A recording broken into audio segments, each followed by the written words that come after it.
Who gon' take it there? Who gon' take it there? Who gon' take it there? Who gon' take it there? Electricity, electricity, electricity, electricity. You know what's in the air. You know what's in the air. You know what's in the air. You know what's in the air. It's possibility. It's possibility. It's possibility. It's possibility.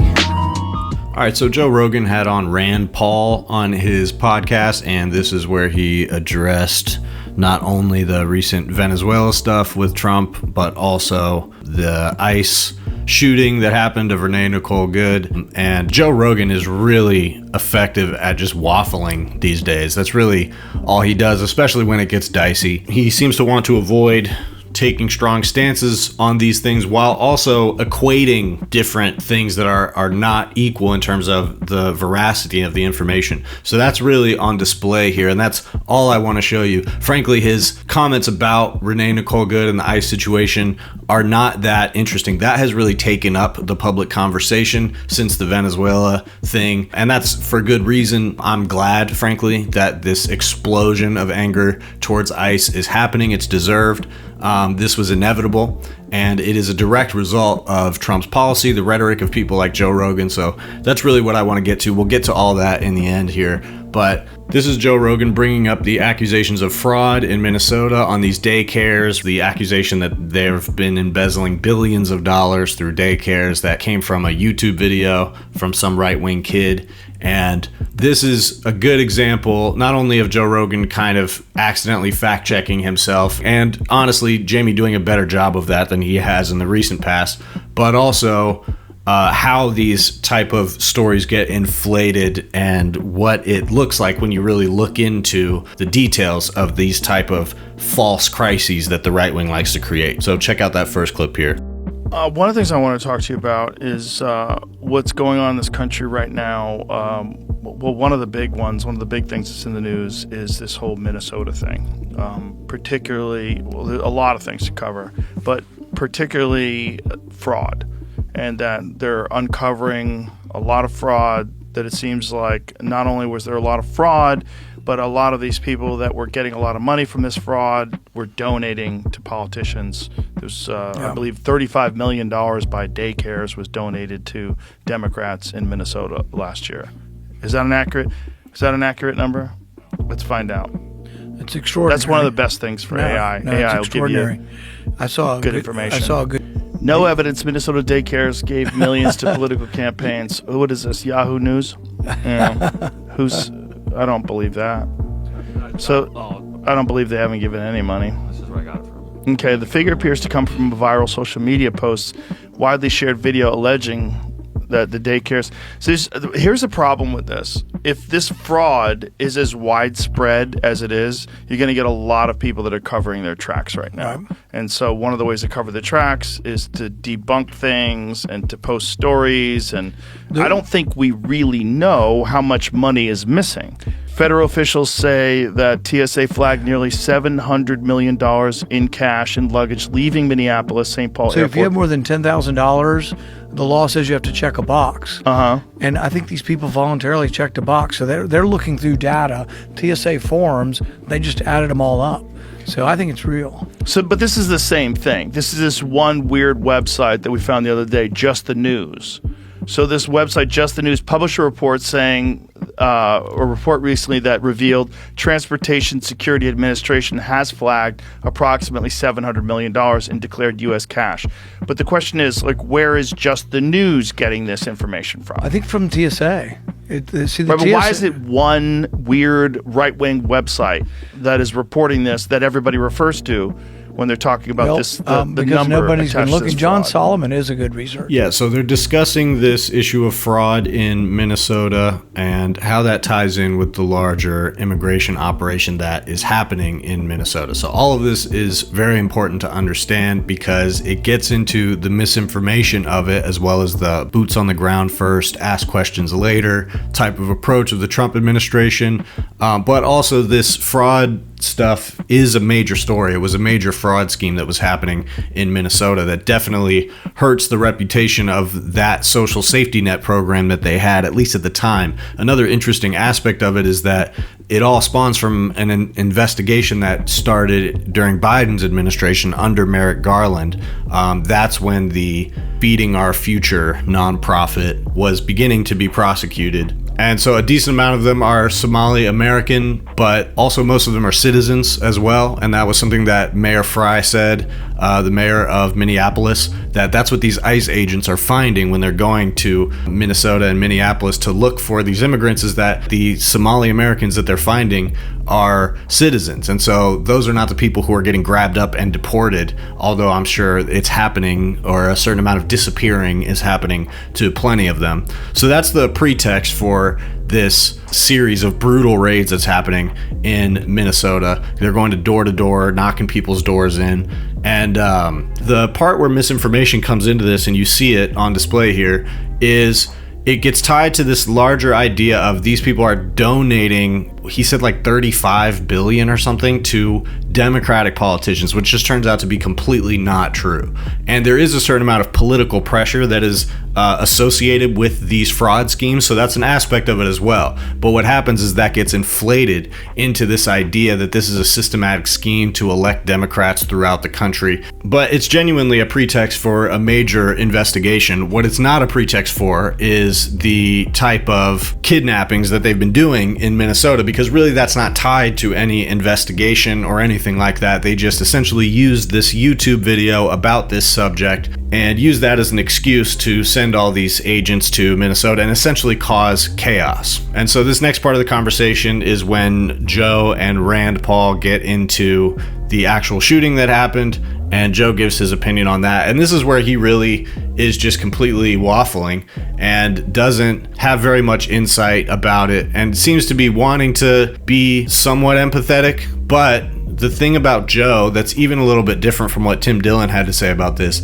is that Joe has completely bought the conspiracy angle, that this is caused by an illegal scheme to bring immigrants in to vote for Democrats, and that justifies what is happening with ICE. So it's another example of, a surge in immigration, which was sped up and in many cases mishandled by Biden after COVID, because people weren't able to get in during COVID. There was a lot of confusion, and then there was a major surge after that. And the way that Biden's administration handled that essentially left a lot of people vulnerable to what Trump's administration is doing now. And even people that were naturalized or made residents through some means are also being targeted and deported under Donald Trump's administration. So that's the reality of what we're talking about legally. But turning it into this giant Democrat scheme to import voters and brainwash them is what justifies the type of violence that ICE is doing. So here's Joe Rogan about that. Most people believe that police are necessary. Most people believe that crime is awful, and you can't have murderers and armed robbers roaming the street. You should arrest them, and you're going to need police officers to do that.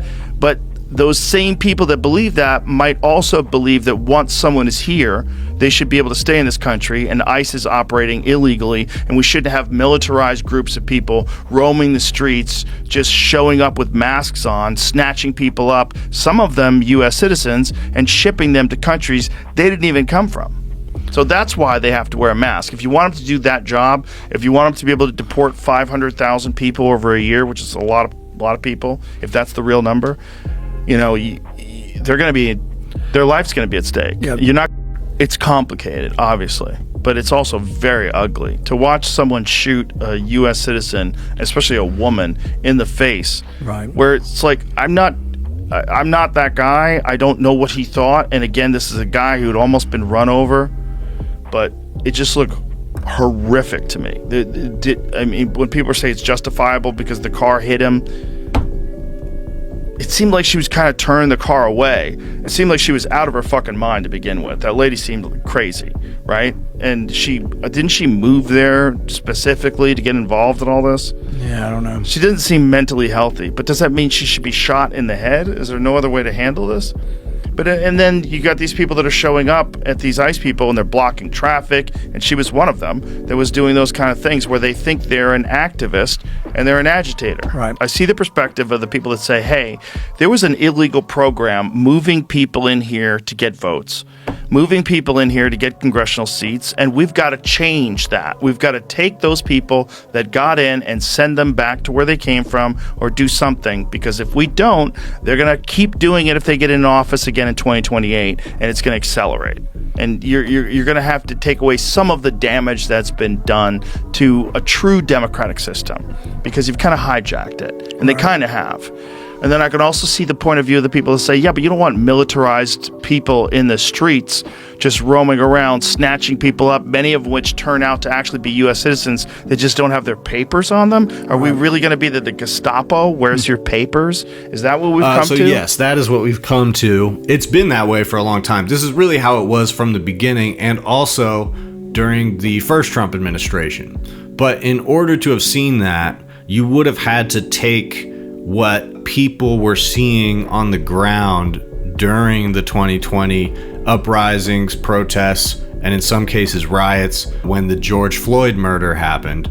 Protesters in that instance were being targeted with this exact same type of policing.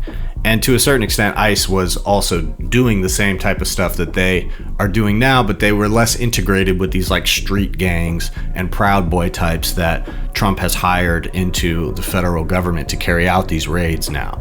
But in 2020, there were masked agents doing things like snatching people up indiscriminately and using a lot of the same fear tactics and anonymity tactics to assert dominance over protesters. And even when Trump, did his stunt where he walked across the street to show force when protesters were outside the White House, that was all this same shit. And also that's a reflection of where this is going too, because this is now turning into major unrest, and that is caused by the real agitators, which are these thugs that are going around doing these raids.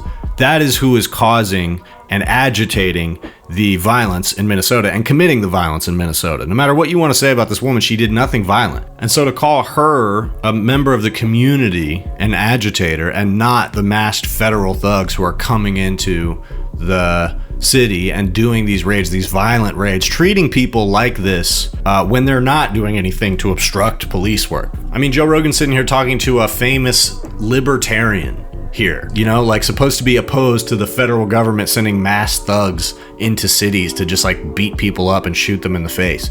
And the best he has to say is oh, well, maybe they should have a number but still be able to wear the mask. And Joe Rogan's saying this whole thing about how they're going to get doxxed if they don't wear the masks, and that's why, because they're putting their life on the line to do this certain type of job. And he's doing this both sides thing. He's trying to illustrate both sides. And as I said about Tim Dillon, there comes a point where you're just not going to be able to do that anymore, and it's going to keep getting worse. The depravity of this is going to keep getting worse. And so Joe, sees the depravity of it, and he says, that looks awful to me, looks horrible to me, still kind of excusing it though. And like I said, the brain rot of having accepted this larger conspiracy without evidence. Anytime he digs into the details of one of these broad conspiracies a little bit, the holes usually emerge right away. And that's what happens when you don't just use the AI to spit back bullshit information at you, but you actually look into the sources and cross-reference it. Because a lot of times the AIs will tell you something that's in the source, and then you look in the source and it's not there. And that's the reality of this right-wing shit, is that a lot of time it's based on a very flimsy basis, exactly like when Joe looks into what Rand Paul is saying about all this money that's leaving through the airport, and it's based on one weird source that doesn't appear legitimate at all, and that gets cited over and over again all throughout conservative media, because they're trying to create an alternative media environment that shares the aesthetic of authoritative sources, but isn't actually authoritative. When you look into it, the actual information and verification is just not there. And so it all depends on lack of willingness to look into the verification. And we're now seeing what happens when you run the government that way. And they were talking about Venezuela here as well, and it's the same fucking thing. They make up this premise about drugs, and then they go and sow chaos in Venezuela and kidnap their leader randomly on a random Saturday based on lies. Just a flimsy premise. The whole thing is flimsy all the way through. And what you get is average people being punished and denigrated and thrown under the bus when that happens, because certainly under Trump, the government is never going to admit that it's wrong about this shit. And so power is just going to have to be wrested back from them. And that's why it's interesting that this backlash is happening to ICE now. This has been bubbling for a long time, and the murder of Renee Nicole Good has definitely set things off. And we will see, this could lead to a lot of unrest, because frankly, most people in the country, especially in these cities where they're going and doing these raids, feel this way. And as for the people who say this is what they want riots so they can do martial law, maybe that's true. But at the end of the day, that's more of a gamble for them. They want us to think that that's what they want because they can posture that way, because they do have the monopoly of force if it comes to that. But the reality is, what they want is to be able to do this smoothly and not have to call martial law and be able to pretend that they're very good at governing. They do not want these ICE agents to be embroiled in chaos and controversy. And this stuff is not playing well at all. They, as of right now, do not have the narrative. Does not mean that as this plays out for a while, that the media narratives on Fox News and the other right-wing echo chambers aren't going to start to take hold. And then at that point, it's really just going to be a matter of how sustained the protests are and the people out in the streets against ICE. And we could see this escalate very quickly because of how violent ICE is being. Some unions and community groups in Minnesota are calling for a total shutdown and strike in 10 days on January 23rd as a response to this. So some actual community organizing is being put behind this in Minnesota, and that very well could turn into an actual strike, at least for that day. I don't think this should be a one-day type of thing. If you're gonna go for a real strike and shut shit down, you should absolutely do it, especially when it comes to the federal government, because yes, sending a message, whatever, striking for one day or not showing up to work and school for one day is gonna make a big difference. But if everything goes back to normal the next day, then it's not going to accomplish much. And certainly on the federal level, which is really the people that you're trying to kick back against, they're not really going to feel that at all. But it's not for me to tell the community there what to do, but this is the type of resistance that is needed. It absolutely needs to push past the reactionaries who try to browbeat and tell you that obstruction and resistance and disruption is unacceptable and it justifies murder and violence against you. That needs to be rejected, and the government and the people that elected this need to see that you cannot do this type of policing and you cannot partake in this type of repressive activity without people pushing back. So stay safe, don't get arrested, and don't give up. Me too close to, too much to do. The mission is too crucial. Shout it out from the rooftops until I lose vocals. Who gon' take it there? Who gon' take it there? Who gon' take it there? Who gon' take it there? Electricity, electricity, electricity, electricity.